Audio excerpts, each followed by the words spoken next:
जल्द ही आने वाले हैं ईशान। जी हाँ दोस्तों, गुम है किसी के प्यार में सीरियल जल्द ही शक्ति अरोड़ा का आगमन होने वाला है। वहीं पर सभी 5 साल बाद यानी कि 5 साल बाद सभी और ईशान का महातपस्या खत्म हो जाता है और दोनों आमने सामने हो जाते हैं।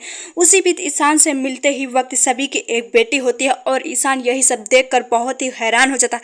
कहते हैं सभी की बेटी नहीं हो सकती है। उसके बाद ईशान को रजत की सच्चाई पता चल जाती है और ईशान बहुत ही दुखी हो जाता है। कहता है सभी हमारे साथ रिश्ता नहीं तोड़ सकती, हम सभी को कैसे भुला दें।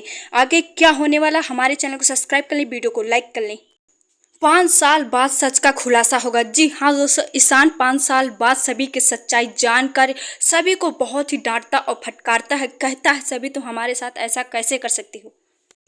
ईशान सभी के ऊपर बहुत ही भड़कने लगता है। उसी बीच रजत आ जाता है और रजत काकू को देख लेता है और ईशान को साथ भी देख लेता है। तभी रजत को गुस्सा आ जाता है और ईशान के ऊपर हमला कर देता है। सभी बहुत ही दुखी हो जाती है और रजत को गुस्सा करने लगती है। कहती हमारे 5 साल बाद का सच ईशान को जानना ही होगा। जी हाँ दोस्तों, सभी अपने 5 साल का सच ईशान को जल्दी ही बताने वाली है। उसी बीच रजत आ जाता है और सभी को रोकने की कोशिश करता है। तभी सभी रुकती नहीं है और ईशान को सच्चाई बताने की कोशिश करती है।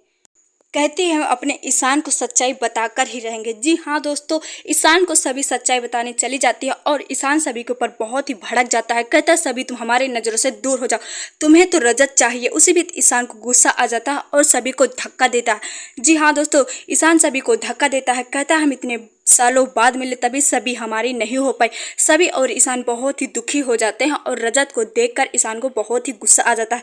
कहता है अब हम सभी को छोड़ेंगे नहीं, सभी हमारे साथ ऐसा कैसे कर सकती है। उसके बाद 5 साल बाद ईशान सोचने लगता है। कहता है हम 5 साल बाद सभी से दूर रहें और सभी इतनी आगे निकल गए हमें कभी भी पता। आप सब लोगों की क्या राय है, ईशान इस सीरियल में जल्द ही वापस आ जाए या फिर नहीं, कमेंट में जरूर बताएं।